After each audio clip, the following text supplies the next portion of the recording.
But for those of you who don't know me, my name is Beth Day. I'm one of the co-founders of Decriminalize Nature Northwest Arkansas. We're a local nonprofit organization with teams in Bentonville and Fayetteville currently, but building out teams in other cities as well.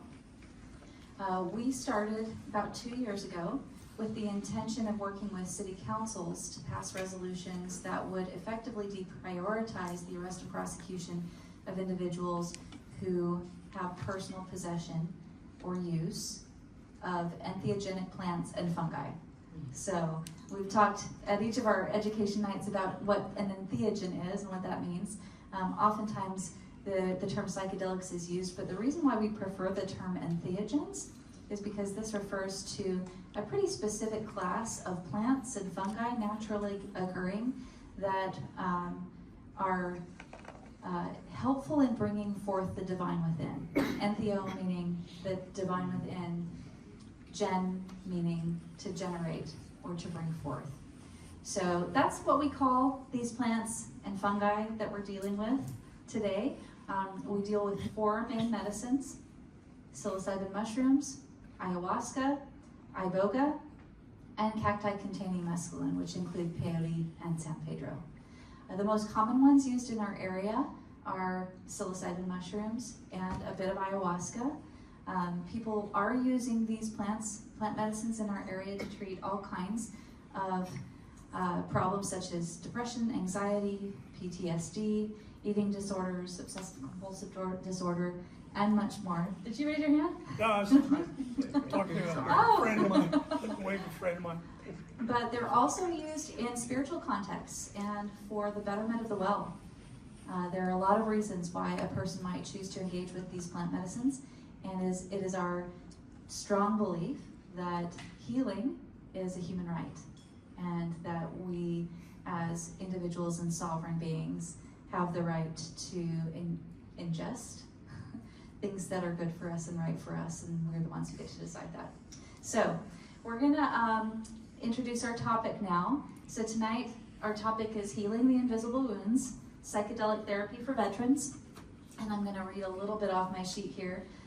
So tonight's event is a timely one. Because of veterans, what was once seen as just a liberal issue or a political issue is now a conversation that crosses political divides. Veterans are opening the conversation and pushing forward legislation, like, don't know if you've heard, but a $50 million ibogaine bill just passed in the Texas legislature to research that medicine for veterans. That just happened a few weeks ago. And we have veterans to thank for speaking up and telling their stories all over the United States. We owe it to our veterans to do everything we can to make plant medicines accessible, and that starts with decriminalizing nature. In that effort, we are so honored to welcome our 2 speakers for tonight. So, beginning with Robert Bronson, here to my left. Robert is a retired clinical social worker. He's still working though, he's not super retired, with 20 plus years of frontline experience at the VA hospital. Robert was an early adopter of the healing potential of entheogens for veterans. And you might say he was a conductor on the Underground Railroad of psychedelic healing for veterans who were at the end of their ropes. And we also have Taylor Cox. Taylor is a disabled military veteran, a sound healer, and a musician.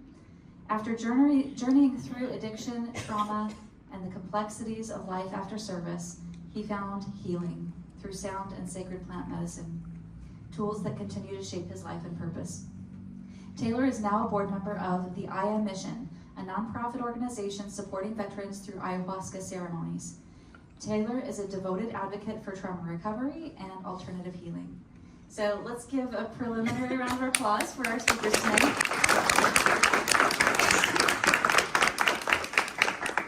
Thank you. And I'd like to start with a story of synchronicity. So I thought that I introduced these guys to each other, but I didn't. So tell me about how you guys actually met. I actually, can everybody hear me? Yeah. I actually met Taylor when I was sitting in the sauna at FAC, Fayetteville Athletic Club, and I can't remember the exact conversation going on at the time, but it was about trauma and healing, and I mentioned psilocybin, and from the other side of the sauna, I heard somebody said, "Hell yeah!" And we kind of went on from there, and then kind of got back together with this organization, and here we are today. Yeah. And I met a new friend.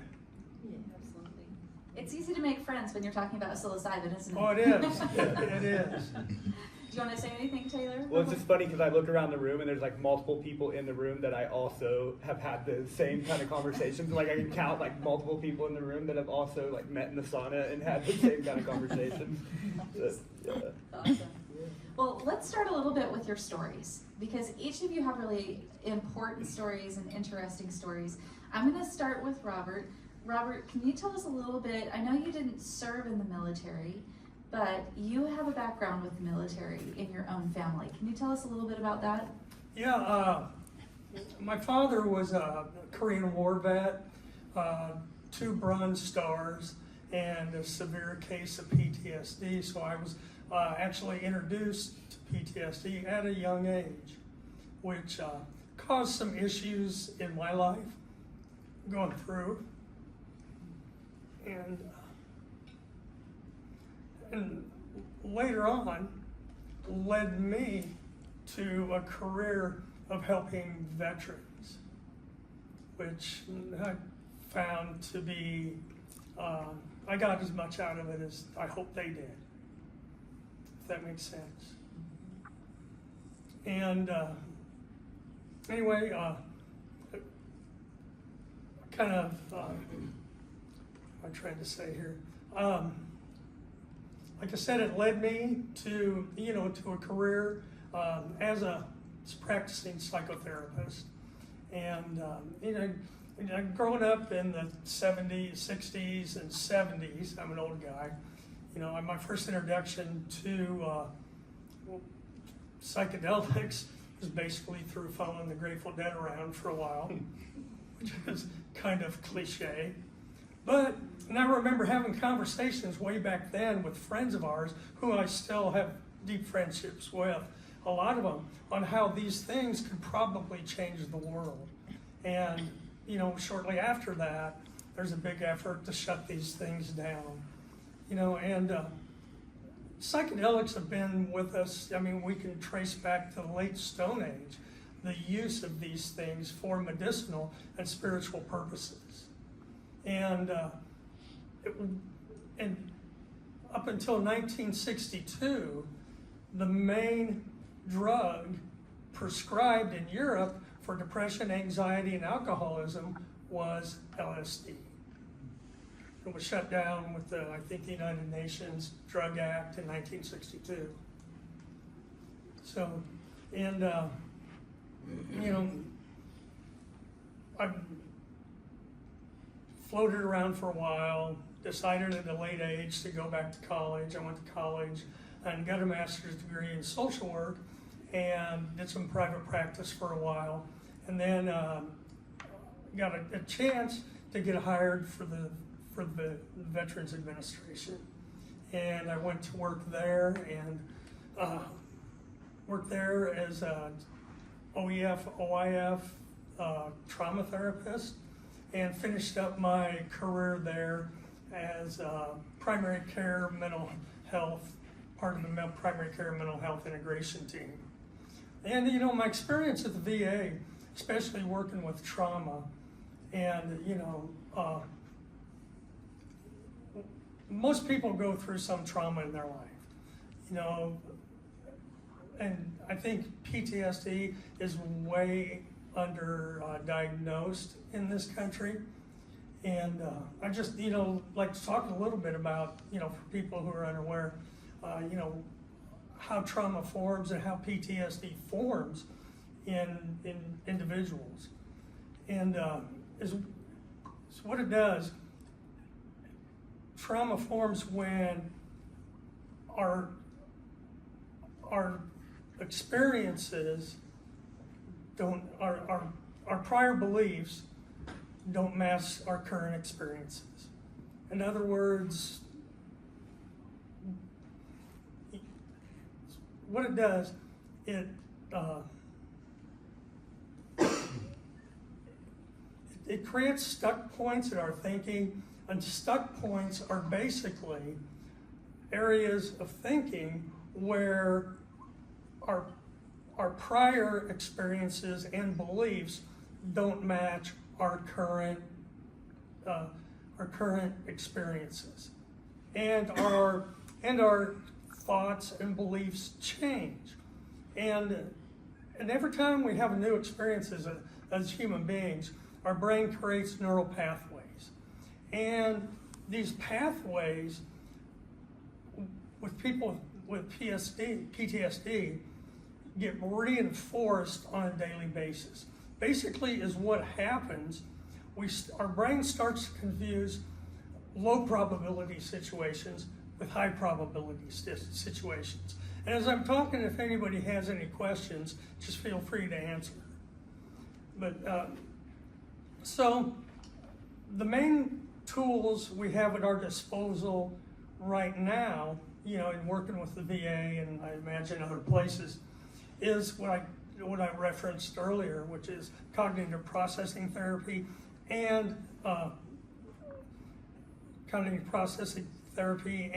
prolonged exposure therapy. Both of those, excuse me, let me get a drink here, are manualized therapies and have a good track record. The problem I ran into, especially at the VA, is, like I mentioned earlier, they're 12-session, week apart of therapies where you're asking the individual to come in and talk about the most severe things they've been through in their life, which has, like I said, these things have been studied and approved, as primary therapies for PTSD.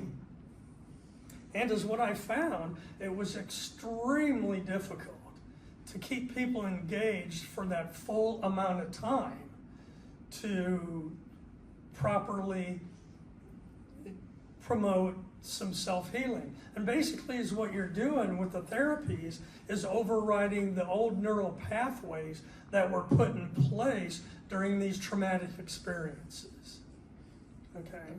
And it's it's a fairly slow process. The person has to, we give them assignments, worksheets, ask them to go over them every day. I had found, through my work, the problem is what I would recommend to people coming to see me is, spend at least 10, 15 minutes a day going over the worksheets that I send you.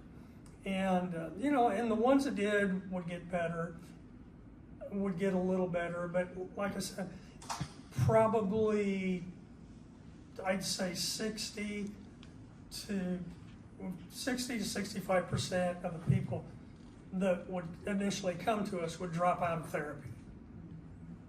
Okay, because what you're trying to do, you're trying to override these neural pathways that were put in place during these traumatic experiences.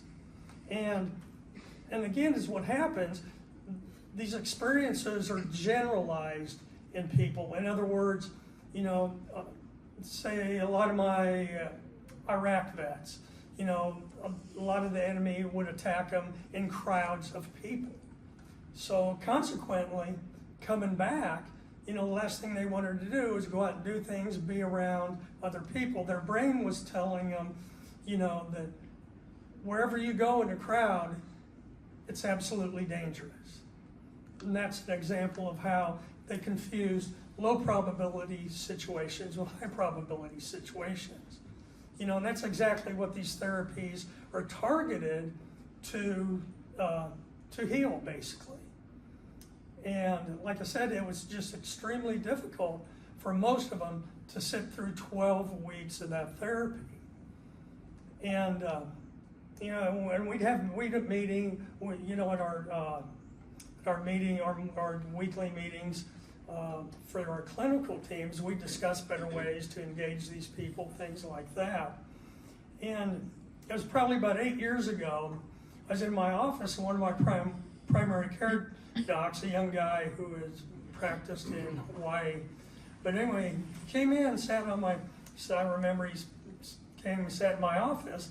I said, Bob, what do you think of psychedelics for treating depression and anxiety, which were the main things that people were coming to see us for, was for, depression and anxiety.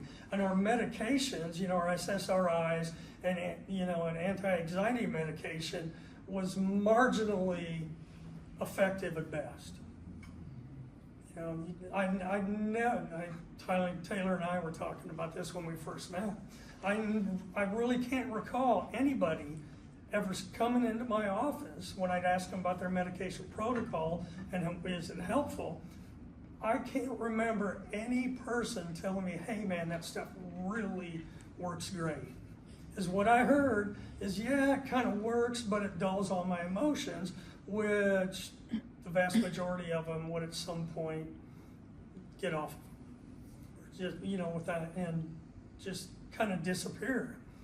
And then probably about 8 years ago, I think, had this young Marine that I'd worked with, did some cognitive processing with. I think he got about six sessions into therapy, and he disappeared, kind of like most of them do. And about 1.5 years later, he shows up in my office, and I got to know this young guy pretty well. And I looked at him and could tell by his affect that something had really changed. And I asked him, I said, so-and-so, man, you look like a different person. What are you doing? He looks at me, he goes, I've been growing and eating mushrooms. Okay? And at that point, I kind of started doing some more research on that and came to be, become a true believer in it. And I can tell you personally how it's helped me in my life. Like I said, probably everybody in this room has had some trauma in their life that influences their behaviors and their interactions with other humans. And I think, with these plant medicines, and like I said, like I referred to earlier, they've been with us since the late Stone Age. We know for a fact that, most indigenous peoples have sought out these plants in their environment and been using them for thousands of years successfully.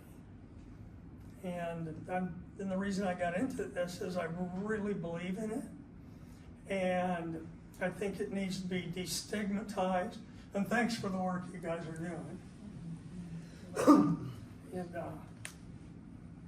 And with that, here I am. Has anybody got any questions about anything I referred to, or?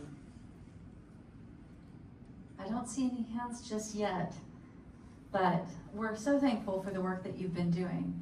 We're going to ask that Taylor, we're going to pass the mic and let Taylor give us an introduction to his journey, and then we're going to really open up the conversation between the two of you a little bit more. So Taylor, why don't you tell us what got you here? Well, first I just want to say thank you. Thanks to everyone here for bringing their energy, their vitality, and their intent to something like this. It's really important that we show up for these kind of things. My name is Taylor Cox. I'm a U.S. Army combat veteran. I served in Operation Iraqi Freedom from 2010 2011, basically when I switched from Operation Iraqi Freedom to Operation New Dawn. I was a combat driver and a combat gunner, and our job overseas was we were the gun security trucks that moved oil rigs full of Turkish international truck drivers.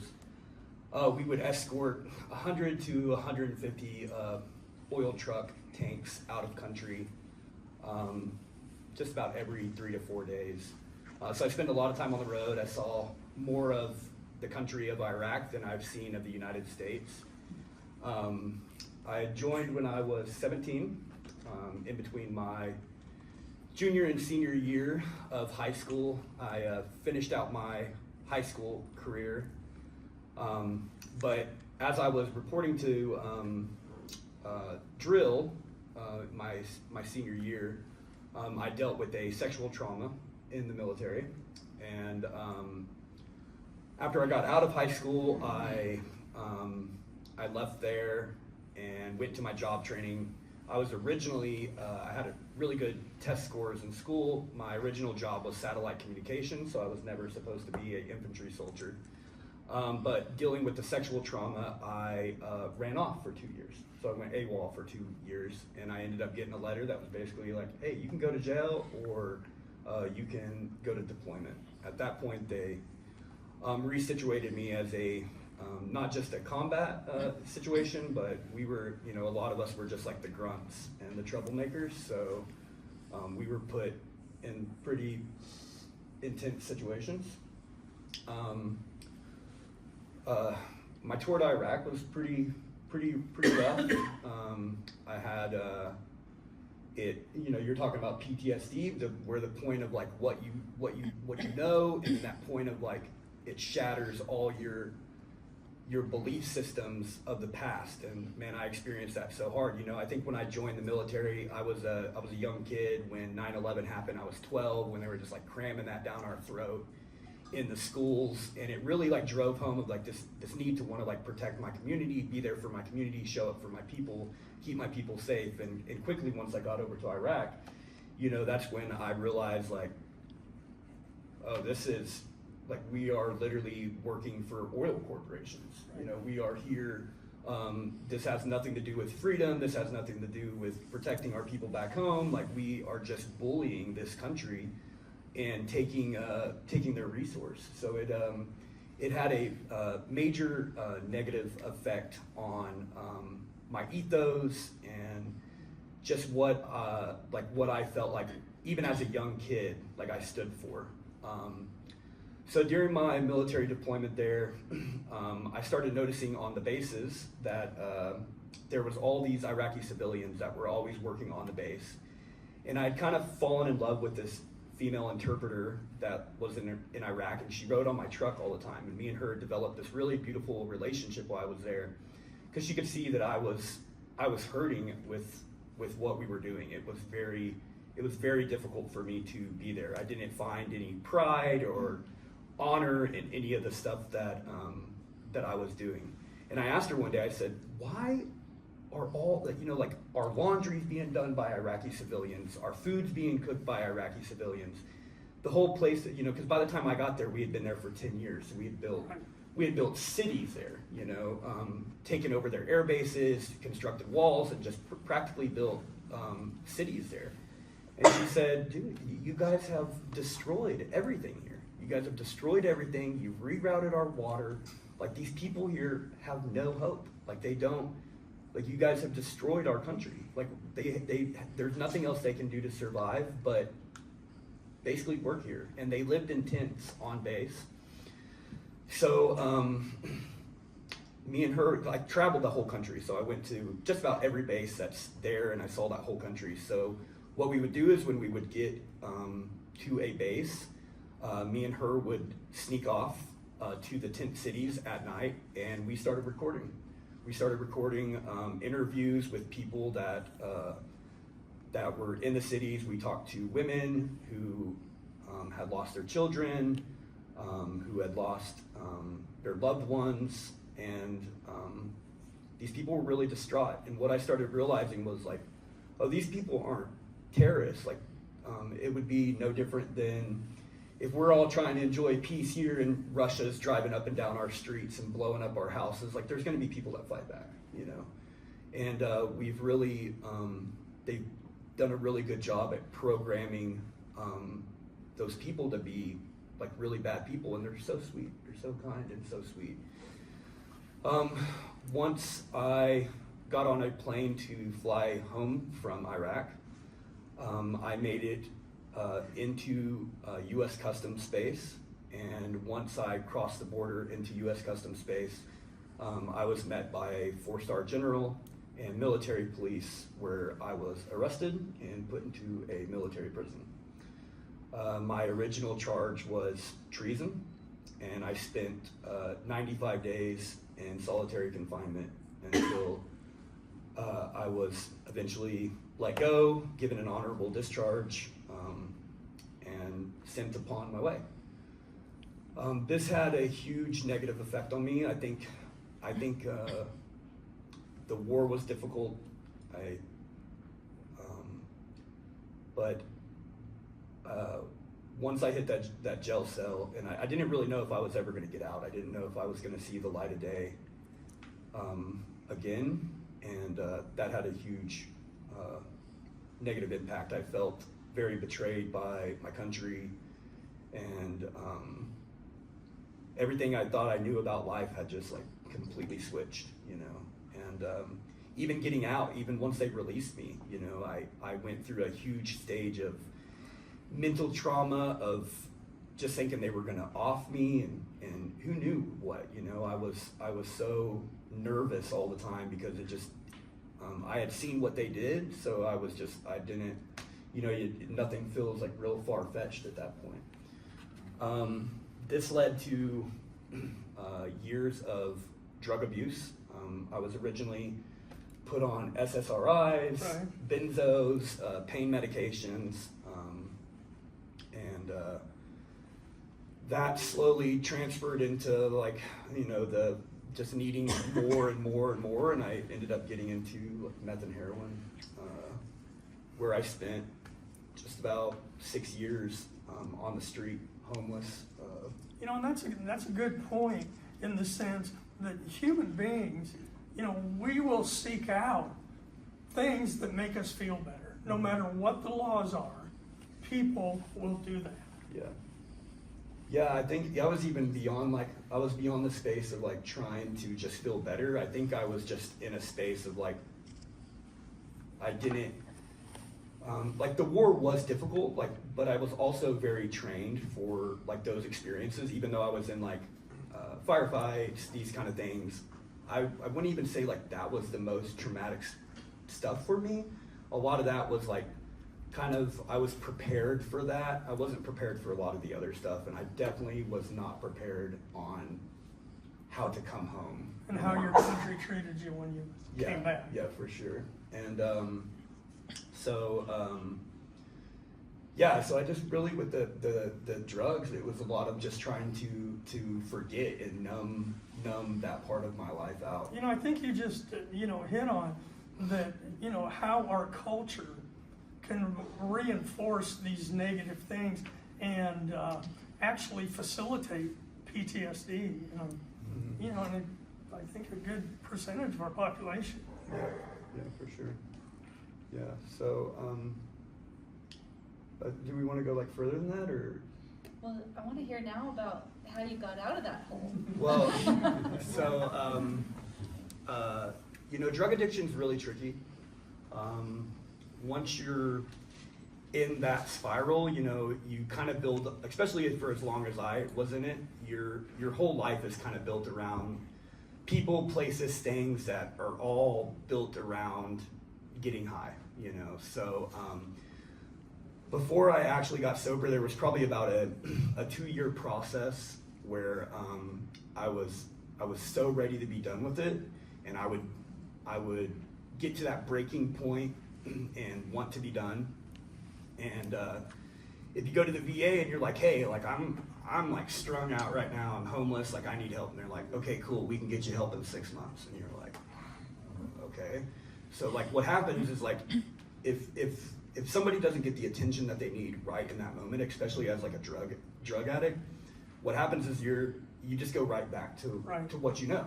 You know, so if you can't get help for even 2 months, if they're like, oh, we can get you to this thing, but it's in 2 months. It's like, in 2 months, man, I've already put another 20 grams of meth in my veins, and I've completely forgot about when I was breaking and wanted out. So there was no help that I could find to help get me moving in the right direction. So you just kind of like give up and you just keep going back to what you know, you know? And I eventually was downtown in Tulsa, Oklahoma. I'm Oklahoma born and raised country boy. So I was in Tulsa, Oklahoma, roaming the streets there, and I happened to cross this glass blowing studio. And I went inside and I started watching them blow glass, and I was so intrigued by it. I was also high as a kite while I was watching it, but I was very intrigued. And they said that they had a military veterans program. And I was like, you know what, I'm gonna sign up for this. And I started showing up for class. I did class for about 3 months. I was still homeless at the time, so I had like lied on my application. And after about 3 months of school, I hit like a depression point, and I don't like technically remember being like, I'm gonna kill myself today. But I do know that like the amount of heroin and meth that I mixed up into the needle at that day was a lot. And it was like, obviously I knew that there was a chance that like this was going to have a very negative impact on me. And it did. I went into a 3-day coma, was on a feeding tube, and I woke up in the hospital, and through the school I had met this man named Dan Kilbride. And he was a military veteran himself, and he was an amazing glass blower who made wine glasses, which is like, wine glasses are some of the like most difficult thing in glass. And I woke up and he was sitting in the room, and I thought that he was there to tell me that I could no longer come to school. And Dan looked at me and he just said, look, I know your situation. I know what you're going through. I know that you're homeless. And he said, you know, I can't pay you to work as my apprentice, but I can clothe you, feed you, and house you. But like, if you touch any of that stuff ever again, like, you're gone. And I took that opportunity, and I have not touched it ever since. And I got to start waking up and making art every day and firing up all the kilns, and it gave me some purpose, and it gave me something to be excited about. And also, like, Dan showed me love that I hadn't seen in years. You know, I had felt so invisible to society. I went from wearing a uniform where everyone's like, thank you for your service, thank you for your service, thank you for your service. And then, you know, you end up like homeless, and people are just like, don't look at this guy, he's gonna give you $1, he's gonna ask for $1. You know? And so it was a very weird like transition to go through. But even through that, I knew that something was missing. I was getting physically in shape. I had something that was like of value. I was making things of value. So I was like, I can't be worthless because I made this like pretty thing, you know? But I was missing something spiritually.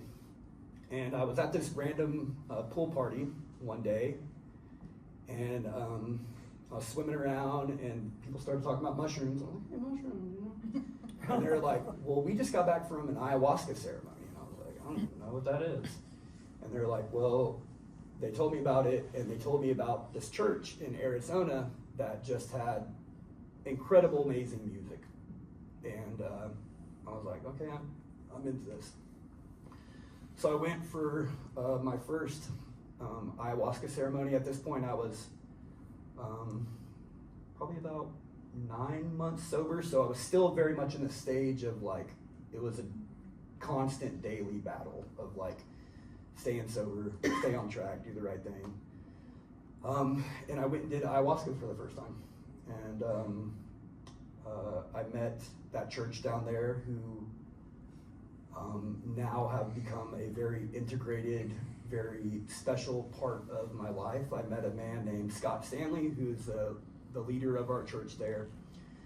And I had my first night of experience with ayahuasca, and it was not fun. There was absolutely nothing exciting, fun about it. I realized that basically from the time that I was 17 and entered into basic all the way up to that point, that I had literally stuffed away every emotion ever. And I had never felt anything for over a decade. And it brought it all to the surface really, really fast. And I remember being out there that first night and being like, what in the fuck am I doing here? Like, this is stupid. Like, this is so dumb, you know? Like, and I was just torment. It was just pure torment. And I only had signed up for one night, and Scott came up to me and he sat me down and he was like, listen, you have been through a lot, and this is going to take some time, and this is going to take some effort. And it's not going to be easy. And I trusted in him. I could see that he had my best interest at heart. And He was genuine. he was very genuine, yeah. And I think I felt really seen by him. I think that he saw all the stuff that I was processing. He acknowledged your humanity. Yeah, and I think he really acknowledged like the warrior in me, of like, you've got a battle ahead of you, you know, and this is gonna be a fight. And he's like, but it's worth it. And so I set for two more nights, and it was still difficult. But on the last night, there was a musician that pulled out a handpan, and it went from being this dark, just not good experience to, as soon as I heard this handpan playing, my whole world shifted. I just felt just everything Right. lift in that moment, and I felt for the first time in a long time, like love in my heart. Mhm. And for yourself. And for myself, yeah. You know, and I think this, you know, your story is a perfect example of how inadequate at best our current standard treatments for PTSD are. Yeah.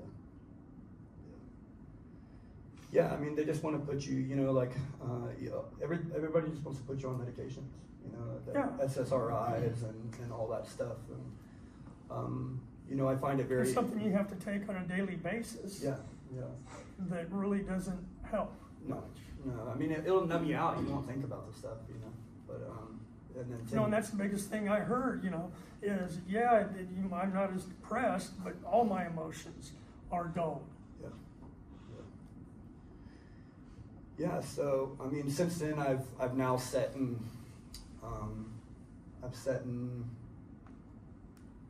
over 65 ceremonies now, just with ayahuasca. I also am a frequent user of 5-MeO-DMT and NN-DMT. And DMT is a unique molecule. This is kind of funny, kind of interesting, I should say, that it's illegal to produce, but it's an androgynous hormone, or it's an endogenous molecule that's produced in our brain, in small everything. And I think the current thinking is it's the molecule that gives us our sense of reality. Yeah, for sure. Yeah, I tend to sit with that one quite a bit. I find it very beneficial for me overcoming when I'm feeling the weight of the world. It feels like I can get out into nature and sit with that beautiful medicine, and how fast it shifts my perspective of thinking is just, I mean, it's like it feels like I get like 20 years of therapy and just like, oh yeah, in 10 minutes, you know, you're just like, oh, never mind about all the things I was worried about. Like, it doesn't really, like, I was saying, you know, about psychedelic assisted therapy, it's basically CBT on steroids. Yeah. You know, the medicine goes in, pretty much erases those neural pathways that support the trauma, and then for the next 3 to 7 days, rebuild those pathways. And that's when, you know, we come in with, like I said, a heavy dose of cognitive behavioral therapy, when those pathways are reforming. Yeah. And you don't have to, and you only have to do, a lot of people, you only have to do it once. Yeah. Yeah, and I think the pathways reforming is like very, very important. You know, like ayahuasca did a lot for me. Right. You know, Oh, yeah. the ceremonies did a lot for me. The purging, the releasing the energy. But you know, in reality, the reason I'm at where I'm at today is because I've put in work. So it's not just like I show up for the ceremonies. Oh, you know, I do the things and then I come home. There is, like, in my perspective, like the ceremony never ends. You know, like once you start down that path, like it's a continuous, you got to remember that it's just like a continuous processing of like learning, unlearning, relearning, learning how to forgive, learning how to love, learning sorrow, learning joy, just like constantly learning and cycling these lessons, you know, and Just think what our planet would be like if our leaders were required to have at least 5 of these experiences under their belt.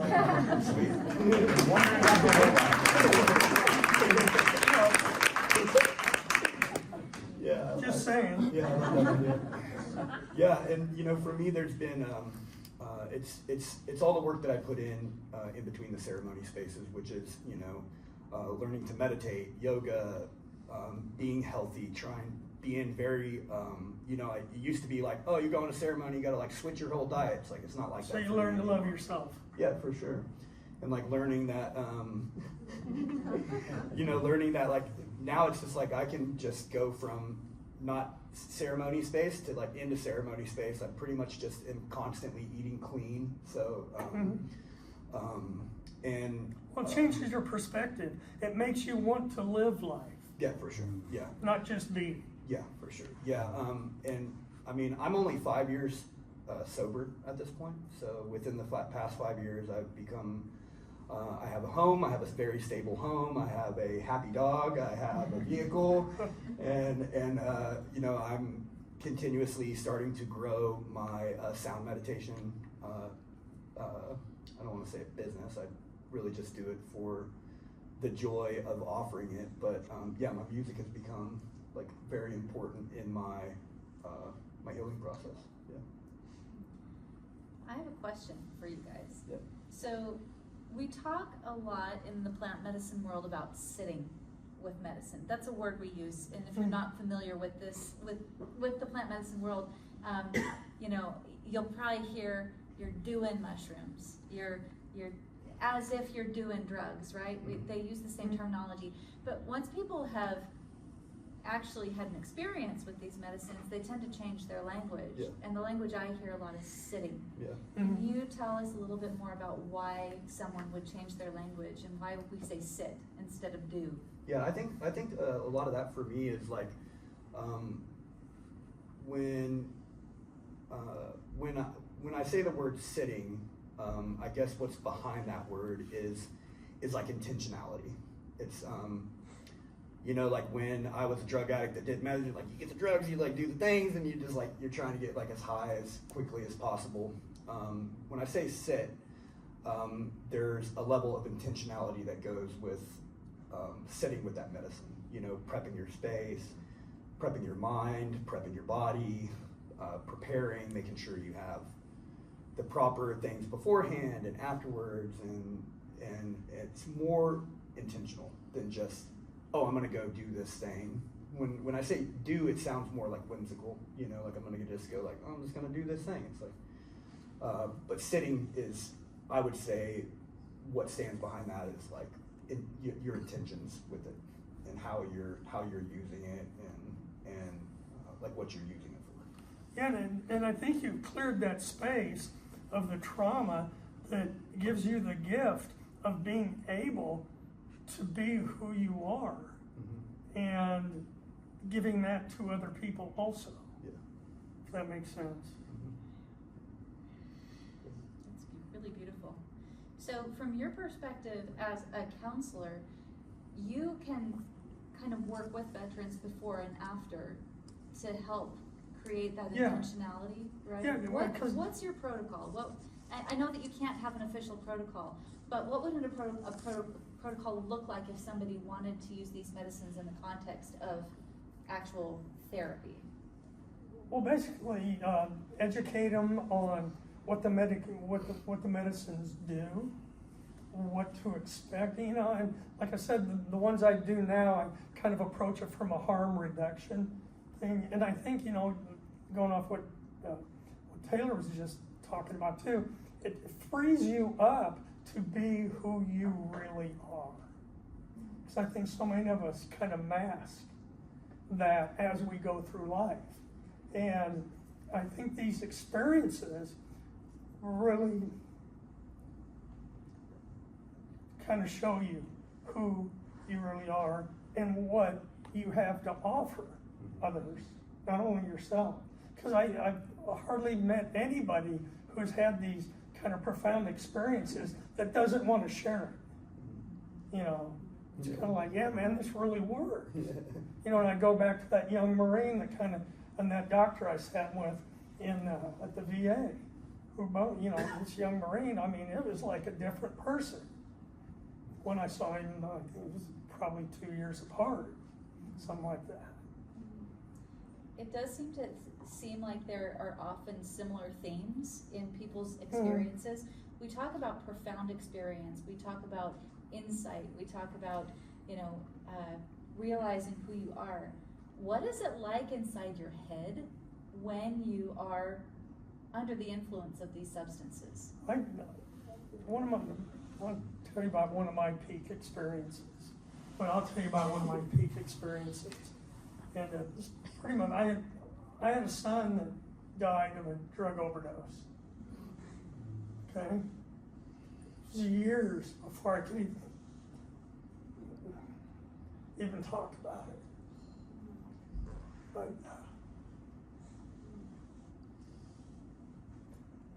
But about 2 years ago, I did a psilocybin experience, okay, pretty large one, and I found this is so cool.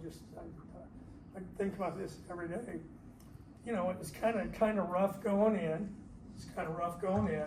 And all of a sudden, I was flying down this black tunnel, and this huge, beautiful light at the end. Okay, and I'm flying down this tunnel, and it's like fire is peeling off me. And I look at the fire, these things flying off of me, and they're like plates of all the trauma and shitty things I may have done in my life that are just peeling off of me. And as I'm getting closer and closer to this huge light, I get there and it kind of explodes, and it's hard to explain that feeling. I mean, I was unaware of my body, of my physical existence, and just pure bliss. It told me everything would be okay.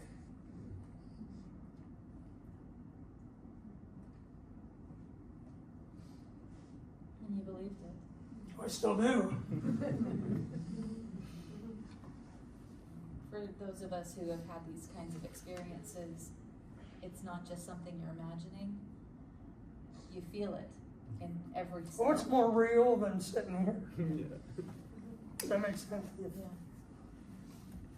What's it like for you? So,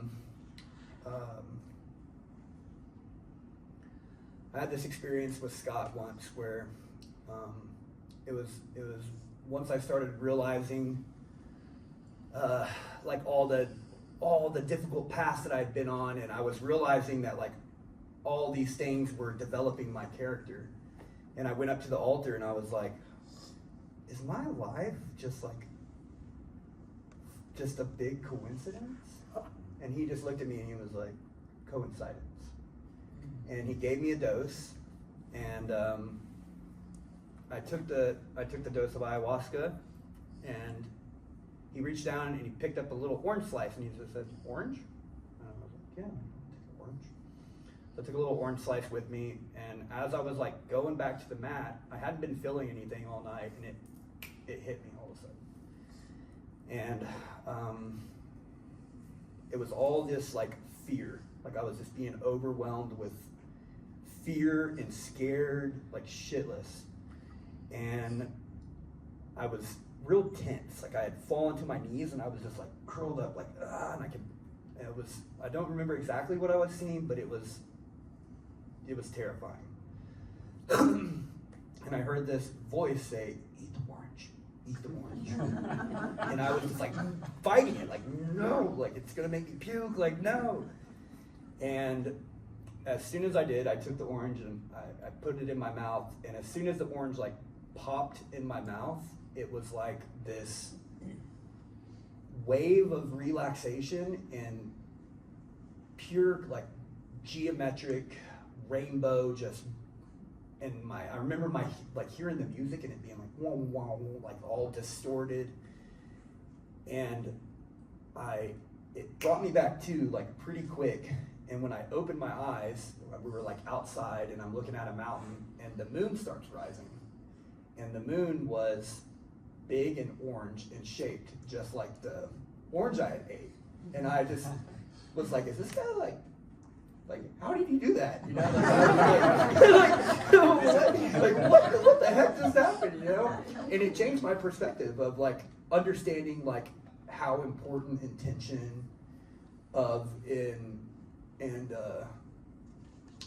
but we just recently did a study. So I was just involved with a brain study during our last veterans retreat. So I did 9 total tests. So we did brain scans leading up to the ayahuasca ceremony, and then I wore this like brain thing pretty much all night. And I'm no longer just sitting in ceremony. So I am, we're talking about purpose. I'm now a board member for the military for IA missions, and I'm also a musician, spaceholder facilitator. So I'm not the lead facilitator, but I do play really beautiful music. And yeah, and so I wore the brain thing the whole time I was working.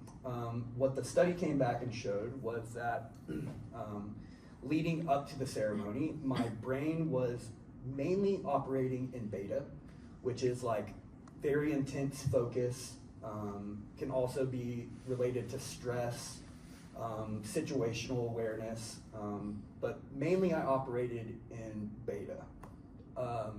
What we found was over the weekend, my brain made a shift from like 53% beta on average to operating pretty much all the other ranges like in the teens, and my theta was like peaking. So theta is, from my understanding, we hit theta a lot in when we're sleeping, like when we're hitting like dream states. So during the ayahuasca ceremonies, my brain was operating in almost like a dream space, but I'm also not just laying on the mat. Like during the ceremony, I'm very active. I'm playing.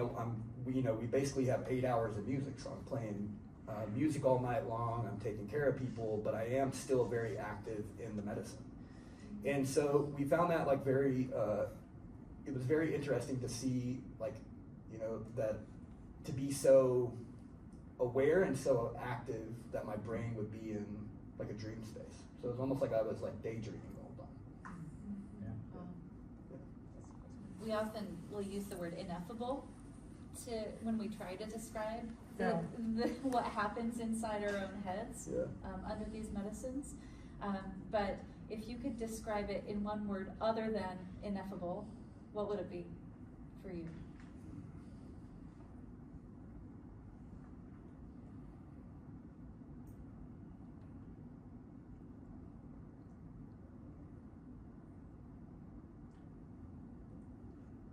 See, he can't come up with a word. Like the only thing I can think of is like God, like that's the only. It is incredibly hard to describe. Yeah, it's you're trying. Something I think has to be felt. I by your spirit or whatever. Yeah, that's the only thing I can think of is like like a one word would just be like it's just divinity, because to try to sum the wild roller coaster of that stuff into like one word is like Connection. yeah, presence, presence is a good one. So my next question has to do with the current situation of these plant medicines legally. I know that both of you are coming from a little bit different perspectives. So you're coming from a therapeutic perspective, but you seem to be coming from a more spiritually based practice. Would that be accurate to say? Yes. So as we move forward with this work, what is important for us to communicate to our leaders about these different ways of using and engaging with these medicines? What do our leaders need to know about how we protect and create these containers and spaces for these medicines in Western culture, which, you know, we just don't have a lot of history, right? We don't have a lot of culture in the West surrounding these medicines. So, Well, you know, I think that's because these medicines can't be monetized. Yeah, for sure. Yeah. say it again, say it louder, say it on the mic. You know, What do you mean by that? They can't be monetized? Because how many billions of dollars are being poured into? 35 billion into psychedelic molecule isolation and synthesizing psychedelic molecules. $5 billion so far. $5 billion by venture capital firms investing in synthesizing what you can Patentable molecules. and patenting molecules that actually grow from the ground. So what do you mean by they can't be commodified or monetized? So you're playing right into my hands. I mean, this is something we really feel strongly about too. Yeah, well, it seems up, you know, in certain sectors of our culture, the ones that make the rules, so to speak, tend to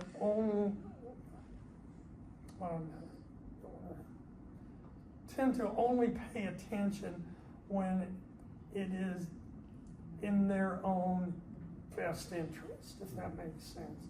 You know, and again, you know, we're a capitalist society, and you know, and focused on monetizing anything we can, like you just pointed out. You know, now they're trying to manipulate these molecules in ways they can, you know, maybe sell them to the masses or whatever.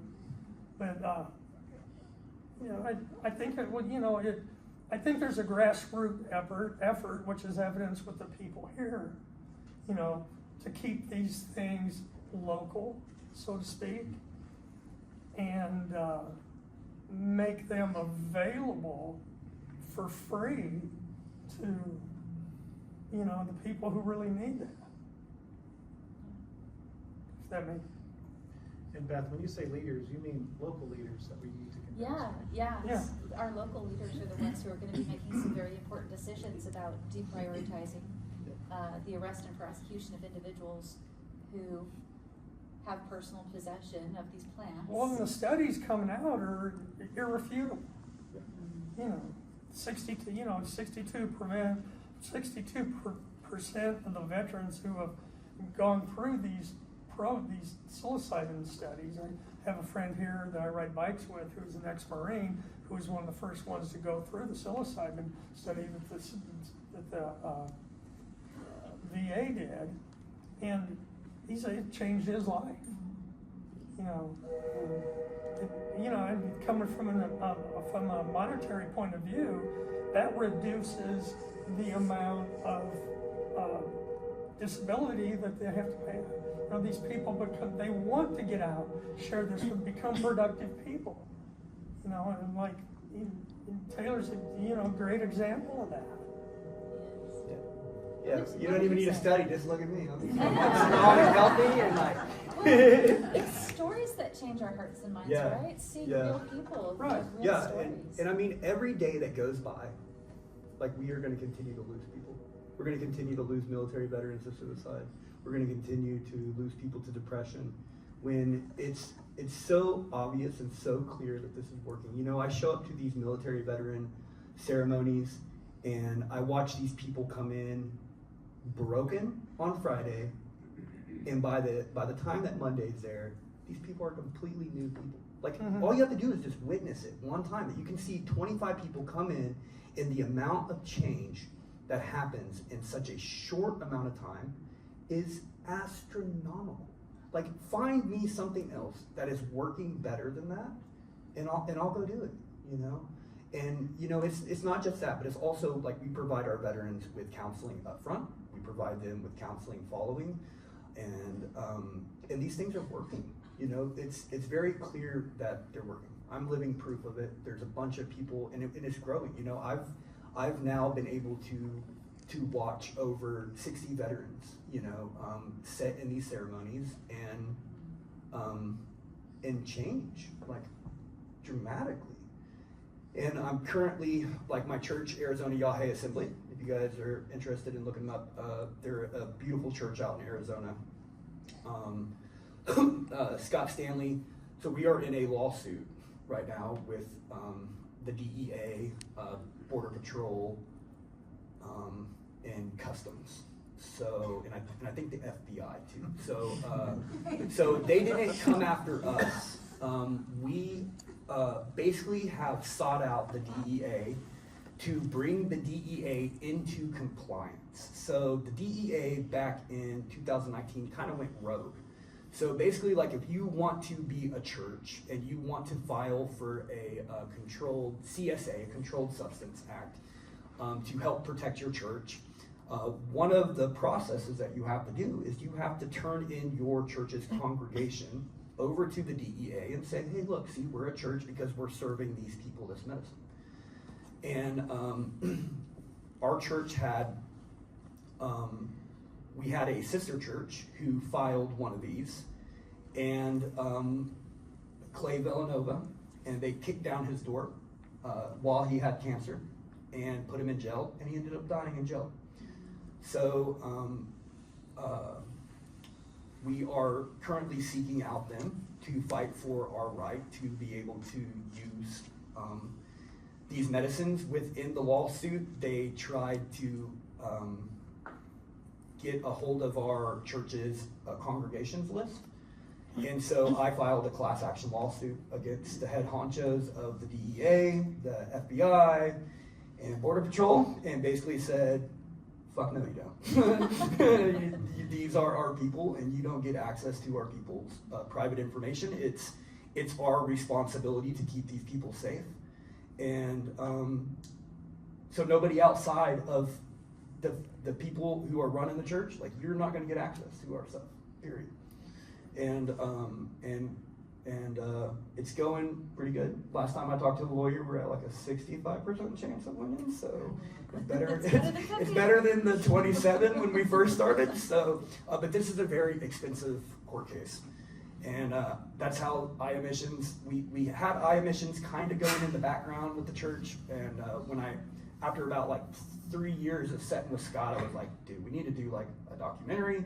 We need to start pushing this because this is our way to like help legalize this. Is through we need to get like actual. He was doing like bringing veterans into ceremonies, but I was like, we got to do like veteran only ceremonies, and we got to start doing like brain scans so that we have the proof in the pudding, you know. And so that's basically been a lot of my role with a lot of it. Is just like, I'm supposed to be the example. Like, that's my job in the court case, is like, you got to take care of yourself so that we can get this passed, you know. And it's so it's important. It's important that we have people on our side. We have a organization called NWA. If you guys want to check that out, it's the North American Alliance of Visionary Churches. Basically, it's a group of churches that basically once we pass it, these are all of our sister churches, and it will help their legal process as well. So it doesn't just help us out. This will completely change, what it takes to be able to become a church here in America. You have a question in the back, yeah? Yeah, so you kind of touched on this a little bit. Some veterans live and breathe and die all wrapped around those benefits. Some of us, the only way you can get medical treatment is through those benefits. And one of the few ways you can lose those medical benefits is 60 days of incarceration, if I'm correct. So I think that for a lot of us, there's a fear of getting on your congregational list. Yeah. Can you speak a little bit more to that? Yeah, so within our court case now, we are actually under a blanket of protection. So because we have filed this lawsuit against him, I can't remember the exact pronunciation of it right now, but it's a blanket that basically covers our church while we're in this lawsuit. Now, there is a risk for people like me and Scott who have filed these things against the government. They could come back and be like, you guys are not what you say you are, and so they could put people like me and Scott in jail. So that is a risk, you know. And I think that everybody, all my veterans that step into that space and that arena, like all know what we're stepping into, you know. And but I think for a lot of people that we have come into the space, they understand the importance of stepping into that space and stepping into that. No different than as if you're signing your name on the line to go to war and to give up possibly your life to fight for the government. It's kind of the same thing, and just in a different sense. You know, there's risk involved in all of this right now. But until we decide this is what we want, this is what works for us, and we're willing to step up and speak up about it, it's not going to change. You know, so you have to be willing to take. There's risk. There's risk involved. You know, there's risk involved with any of this. You know, but at the end of the day, in my heart, I know that what we are doing is right because I've experienced it and I've seen it. And so for me, it gives me hope. You know, there's a little, the fear will try to creep in. I'm like, oh my God, like this could be like, I think it's oh shit, you know, like. You know, I think it's really paramount at this point in time. I mean, we're in a place now where suicides are epidemic, Yeah. you know, not only for veterans, but for the vast majority of the population, specifically young men. Yeah. Yeah, I mean, and that's what I was saying earlier, you know, every day that goes by that we don't have access to this kind of help, we're going to continue to lose people. Exactly. You know, we're going to continue to lose people. I've lost countless numbers of friends to this, and I want to do the right thing to be able to see this progress, you know, and we need help. You know, I feel like me and Scott have, especially Scott, like that man has been at the front of this just like war zone, heading this thing pretty much on his own, you know, and just, that's why I fell in love with him, because he's got a real like stick it to the man like attitude in the best way, you know, like I love his belief of like, of what he believes in and standing up for that, and I admire that about him, you know, and we need people to back, because, you know, if we could get this legalized, then the eye emissions, I see it growing to multiple states, you know. I want to be able to have spaces in Arizona, spaces here in Northwest Arkansas, like on the river by waterfalls. I want to have one in Oregon so that we can rotate people around and send them. You know, we're currently doing 2 veteran ceremonies a year. We do one on Veterans Day and we do it on Memorial Day. And in between that is all the integration and pre-ceremony stuff. And I'd love to see this just grow. You know, we can only do 22, we do 22 because that's the suicide count, so we do 22 veterans at a time.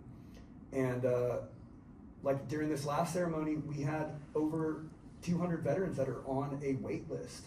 So the need for it is there. We really need to pass this so that we can stop dumping hundreds of thousands of dollars into a court case and can start buying property and building stuff in more locations. When you say 22 is the suicide number, you mean per day? Per day, yeah. So Yeah. it sounds like it's pretty risky to do nothing. Yeah, it's very risky to do nothing. Yeah, I mean, and again, it just doesn't make, like when, it's easy for me to sit up here and be like, I promise these guys are like changing, and it's like, no, these guys are really like the amount of change that happens in that short amount of time is breathtaking. And I was actually going through my text thread for our group, from this past ceremony, and Scott always says, like, by tending to your own experience and by tending to yourself, like, the group helps heal the group. And you just see that, like, we do offer counseling and stuff, but I think where these guys are getting the most healing from is, like, it's putting us back, like, it's what I call inverse PTSD. It's the PTSD is like what you said. It's like, oh, you believed this thing before and you have this crazy experience that shifts it. And the inverse is like the same thing, but in the reverse. It makes you see all these things of like, oh man, I've been through all this like bad, horrible stuff, poor me, blah, blah, blah, to like, oh wait, all that actually defines who I am and has made me who I am. And so, like, if I've got to walk this path again, I'll do it again, And that is like a level of healing that's just, you don't find that. Like, you can sit and talk to somebody and you'll make progress for sure. I'm not sitting here saying don't do therapy. You should definitely do therapy, but also, like, man, these natural plant medicines, in my opinion, are here to really help guide us into our next level of evolution. Awesome. Well, we only have a few minutes left, but I wanted to touch on one more thing, and that's what you said about, Robert, about connection. So one of the things that we know now about these medicines is that they work best when there's a container, right? Something to hold it in our culture. And what you talk about doing these ceremonies in groups of people, or with a guide, or with a group of people to talk about your experience afterwards, what we call integration. And all the above. And all of the above. They all contribute to what we now know is really the root cause of this disease, this epidemic of depression, of anxiety, of suicidality. Loneliness. It's loneliness, it's lack of connection. And there's something about these medicines that bring us back into connection, not only with ourselves and our true self, but back into connection with community, right? Right. And so that's what we have to build too, right? We have to come and we have to sit in this room and we have to get our bodies in the same space again, because we learned to be afraid of that during a few terrible years of COVID, right? And we have to learn how to hear each other's stories and to listen with empathy. And there's something about these medicines that teaches us how to do that again, right? And teaches you how to love yourself. Yeah. So one last clarification there for those of you who are kind of maybe questioning what's this whole DEA thing. The spiritual use of entheogens, especially ayahuasca and especially with peyote and San Pedro in the Native American Church, that is a protected sacrament that has been defended all the way to the Supreme Court and won. It's always one when It's always won when it's appealed up to the Supreme Court. So these medicines anciently were used as sacraments. They're used as sacraments today, and that is a protected use today in the United States. And so when we talk about churches and we talk about the DEA, there's someone that stands in the way of a church being able to openly use these sacraments, and that's the DEA. Yeah, no, and nobody really gave them permission to be the people that get to decide who has a religion and who doesn't. Yeah, but right now the DEA is the arbiter of who has a sincere religion or not. Yes, which makes absolutely no sense. Right, exactly. So there are just a lot of structures that have built up around the Controlled Substances Act that really we realize now don't make sense. Yeah. Right? They're hurting people. And so thank you so much for the work that you're doing to help bring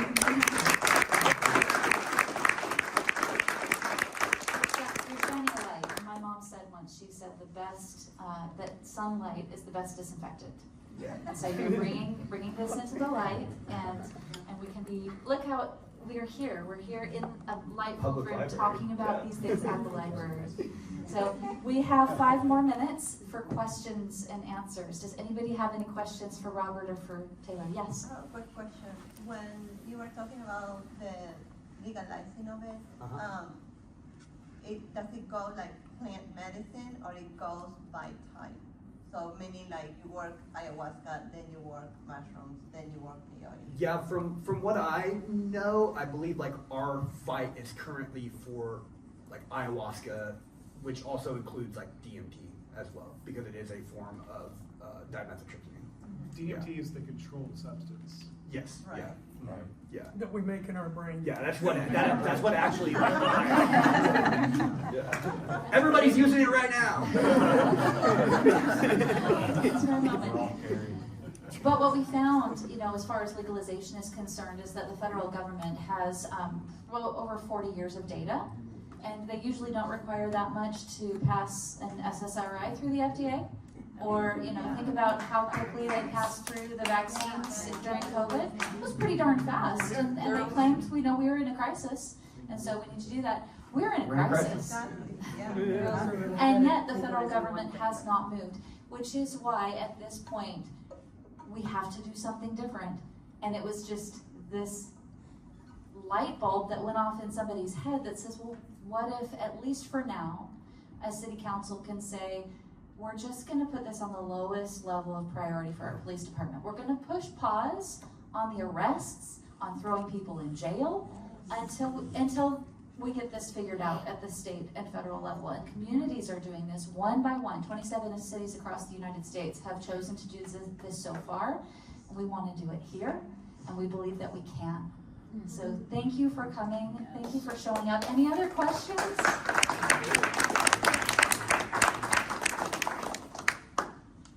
When's the next ceremony, Tay?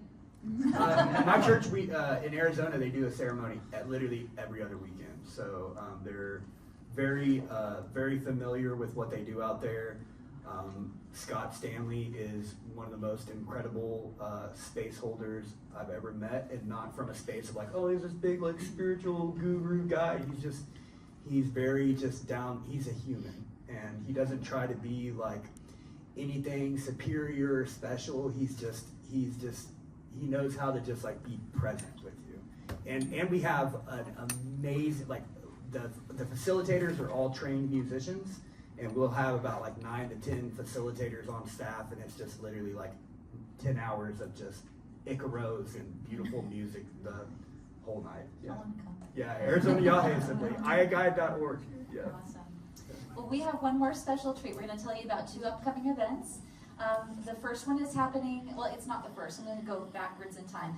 July 26th is our symposium in Bentonville. So we have 4 national speakers coming in. We'll be at the Bentonville Library on Saturday, July 26th from 10 to 4.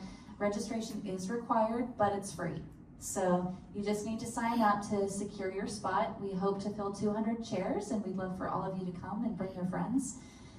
These speakers include James Fadiman, the father of microdosing. He's been in this discussion for 50 plus years. He's going to be appearing virtually because he's old.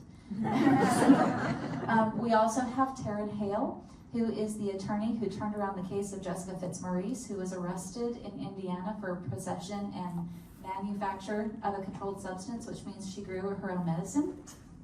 She faced 17 years in prison, and Taryn helped her turn her case around. And she lives here now. And so Taryn's going to come and he's going to talk with Jessica. We've got Lieutenant Sarko Gergerian, who's the first active duty police officer in the United States to receive permission from his department to participate in an ayahuasca church. So he's actively practicing. He's also a licensed therapist. He's a peace officer. And so he's going to come talk to us about his perspective, what he's learned. And finally, we have Anne Friedman, who's an author and an interfaith minister. She's the author of Higher Love, and I have a copy of her book right here. I recommend that all of you purchase this gorgeous memoir. This is a total beach read that will change your life at the same time. So get yourself a copy, bring it with you so Anne can sign it. She's going to be speaking about these medicines from her perspective, not only faith, but also from the perspective of self-love as a woman. So we've got an incredible lineup that day. We hope you'll join us. We'll have an after party afterwards at Ramo de Olivo. And then we've also got, Decrim is going to be at Sweet Float, what's it called, Alyssa? Yeah. Sweet Float Fest. Alyssa, do you want to come tell us about that really quick? I would love to, thank you. Come on the screen, see if people can see us. Thank you, Beth, my new friend. I'm so glad we connected, for letting me do this. I just wanted to say also thank you to you guys. It was very enriching to hear you guys talk, and I heard so many synchronicities. So usually when I talk about Sweet Funk Event Collective, I don't mention this part, but I wanted to because I feel like it goes along with, you know, everything that you guys are trying to do here. And it was Sister Psilocybin who actually helped me come up with this idea. And I was just feeling really down at the time, and like I didn't have a purpose or a place, and I saw so much division around me, and that was kind of weighing on my soul of what can I do to actually help and make a change. And so I had this idea of maybe I can't change the whole world, but maybe I could change the minds of the people around me and see, you know, what we can do to focus on getting together and staying together and solidified instead of feeding into that division and that crisis. So with that, I created Sweet Funk Event Collective, and it's kind of putting all of my passions into one thing. So it's music, and I love that he said music was such a huge part of his healing. We're trying to end the stigma on plant medicines and bring about social change there. Also just supporting our community locally, the local businesses that we have here that are so wonderful, the local musicians and artists that we have. So we brought it all together into one event called Sweet Float Fest, and it's all about connecting to nature. We're gonna be on the river for 3 days, camping and just enjoying the water and, you know, seeing what Gaia, Mother Nature has to offer us there, the connection there, and then really focusing on connecting to each other and to these artists, and through artistry and movement and workshops. And Beth was kind enough to agree to come out and host a workshop there on, you know, decriminalizing nature, and I'm really appreciative of that. But in addition to that, we'll also have, you know, different workshops about ending the stigma in our state and legalization in our state, specifically with cannabis and plant medicines. So we created a safe space for medical marijuana patients to come and be able to actually say publicly, this is my space, this is where I will go to enjoy my medicine. And it's a private space within the event that, you know, nobody will come and bother you or have something to say about your use or anything like that. So I hope you guys will check us out, even if you can't make it to the event. It's June 27th to the 29th at the end of this month. I know it's a little bit short notice, but I hope you guys will check out Sweet Funk Event Collective and find out how you can get involved in your community around you and just stay engaged and supporting, you know, the things that matter, the things that really bring us together. And so if you don't take away anything from what I've said tonight, I hope that you will just take away that we really all want the same things. And that may look different to each individual, but we just want to live a peaceful life. We want to love our family and our friends. We want to have good food and good memories and good experiences and hear good music. And so this is really my contribution, my heart and soul, to try to make those things possible. So thank you.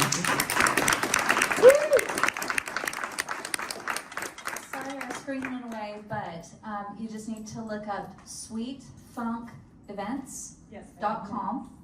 And the tickets are on there for the float and the music festival, and it's going to be awesome. So thank you again for everyone who came out tonight. We appreciate each and every one of you and hope to see you at the symposium. Thank you again to Robert and Taylor for your wisdom and your heart. And yeah, talk to us.